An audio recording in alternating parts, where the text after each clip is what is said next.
Lookout. Time unknown. Date unknown. Location Firewatch Outpost number 37, Gifford Pinchot National Forest, southeast of Forks, Washington. It was Sunday. At least that's what Frank liked to think. Sunday was a day of renewal, maybe even hope. Set high above the evergreen tree line, Firewatch Outpost 37 was a haven against the storm. A 360-degree view surrounded Frank Williams, but despite this, the same knot in Frank's gut told him he was far from safe. For nearly 3 months, Frank had called this treetop outpost his home. Although he didn't mind the solitude, Frank wished, as he did every day, that he could have one decent conversation with another human being. Of course, he had his daily check-in with the local town just 15 miles or so from his location on the two-way radio, but that wasn't exactly soothing. It was nearing dusk, the time Frank dreaded, because of the fading light and the approaching darkness. Because darkness in these times was not a friend. Frank set about doing his daily check of supplies at hand. Flashlight, various lengths of rope, 2 5-gallon gas cans, radio with tape player, clothes, an old pickaxe, a few road flares, some canned soup, water, binoculars, and a 1911 Colt 45. Frank smiled to himself as he no longer had any ammo for his beloved Colt, but he still carried it on his side because it belonged to his grandfather. A quick scan of the horizon through his binoculars revealed nothing out of the ordinary. "No creeps out tonight," Frank observed. "Perhaps I might even get some sleep," Frank hoped to himself. If Frank Williams had been a drinking man, these were the times in which he would have drunk himself into a blissful stupor. As he was not a drinking man, he found the only cassette left in his ancient radio perfectly fit his somber mood. "Thank God for George Jones," was something he told himself on a daily basis, and tonight was no exception. In the background of this horrible, god-awful scenario where people died before you could even put a name to their faces, George Jones knew exactly what to say. "I've had choices since the day that I was born. There were voices that told me right from wrong. If I hadn't listened, no, I wouldn't be here today, living and dying with the choices I made."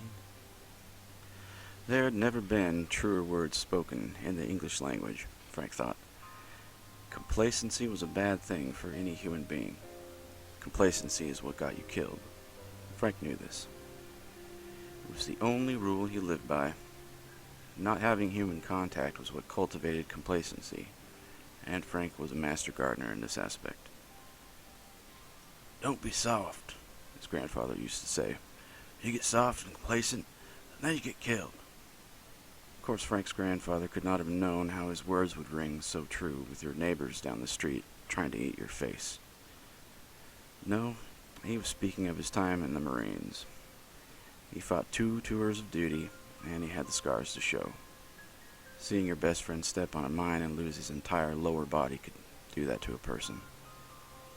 As always, Frank's grandfather was right. And with that motivation clearly in his mind, Frank set out checking the watchtower's meager security. Windows locked, radio at a reasonable level, escape hatch secure.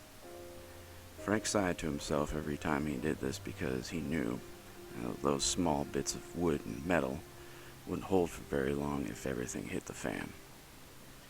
At one point in his life, Frank had a wife and children.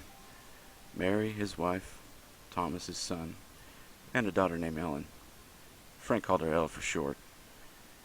Not so long ago, they were his one and only thought in life. It's been 8 years. since he last saw them, he remembered. Frank headed off to work at the sawmill, and when he returned home, well, he didn't really like to think about the details. They were gone. Might as well have been 100 years ago, and sometimes it felt as long. Frank had done his grieving a long time ago, and although it still hurt, he could not afford to let it occupy much of his thought any longer. It was almost check-in time, and Frank reminded himself if he could not have much peace himself, at least his all clear from up here would do that for the families who depended on his report. Early on, the major cities fell pretty quickly. It's amazing what a viral outbreak can do to a person's sanity. In the early days after the attack, you could trust a creep more than you could a regular human being. At least you knew what the creeps were up to. The humans that survived began to turn on each other, killing, looting, and everything else the Bible says is bad. That's what separates the humans from the monsters. Not the creeps, but the people who trade their humanity for greed with a side of genocide. A few years of that and the real survivors were left. Those that still had their sanity intact, and they knew in order for humanity to survive, they had to get the hell along with each other. Frank reached for the two-way radio and thumbed the call button on the side. "Firewatch 37 for Outpost 2. Come in." A few seconds of static, and Frank heard, "This is Outpost 2. Go ahead, Firewatch." "Outpost 2, all clear from up here," Frank stated. "How are things on your end?" he asked. "Oh, just fine. Got a 3-course meal and champagne on ice." The familiar voice chuckled. "Same up here," Frank laughed. "Well, don't get too cozy up there. We got a replacement coming for you day after tomorrow, Frank," the voice said. "Yeah, I heard that one before, Ted," Frank joked. "Well, this time it's a sure bet," said Ted. "You take care, buddy. Outpost 2. Over and out." "Same here," said Frank. "Firewatch 37, over and out." With his check-in complete, Frank pulled a blanket over himself and tried to will his eyes to stay shut. Sometime later, Frank's eyes slowly opened into darkness. "Man," thought Frank, "this is a time when a working watch sure would come in handy." He eased himself up to a seated position and found nothing out of the ordinary except that he had forgotten to turn off the cassette player. "Crap," Frank said to himself. "Hope they didn't hear it." With deliberately slow movements, Frank came to his feet and reached for his small flashlight. Night in the forest is so completely black that Frank had a hard time even making out the room he had spent 3 months living in. Frank did not turn his flashlight on, as any unnecessary light in this pitch blackness could be seen for miles. Instead, Frank listened. For long moments, he could only hear the sound of his own breathing. His head cocked abruptly to his left. "What was that?" Frank said to himself. It sounded far away, or at least very quiet. The kind of scraping sound an animal might make. Again! But louder, this time much, much closer. Frank's mind raced. "I have to open the hatch and make sure," Frank said to himself. He eased himself towards the center of the room and bent down to take hold of the lock. Carefully, Frank slid the lock towards the opposite side. A small squeak, and the hatch lifted fully away. Frank turned on the flashlight and peered over the edge into complete darkness. The light gleamed down to the forest through the rungs in the escape ladder, but revealed only slightly brighter darkness. Frank was about to breathe a sigh of relief and close the hatch when his light touched on something new. "Is that a foot?" Frank's mind screamed. As he moved the light towards what his mind pleaded against, but his heart already knew, a grotesque figure came into view. Frank nearly dropped his light in horror as 1, 2, 3, 4, 5, and a dozen more shambled into the yellow light. "No!"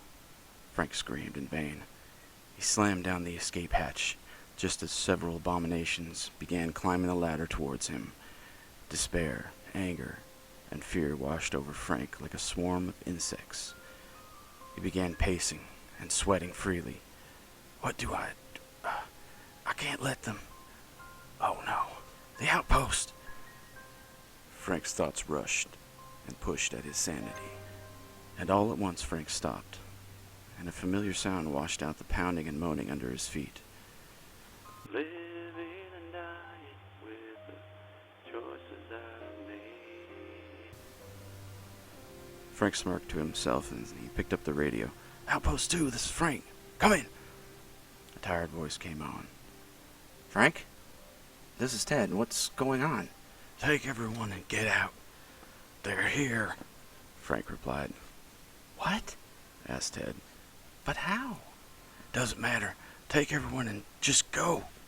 Now! Frank yelled. Okay, but you're coming too, right? Asked Ted. Don't you worry about me. Just go! Screamed Frank. With his job done, Frank dropped the radio and turned towards his supplies. I can't let these creeps get past me, Frank told himself. The pounding on the hatch turned to splintering, and Frank only had seconds to act. With one hand, he gripped the 2 5-gallon gas containers, and with his other, he struck a road flare to life. Everything on Earth seemed to stand still, and the music came to Frank's ears once again. Living and dying with the choices I made. Frank closed his eyes and smiled as heat and light filled the night sky.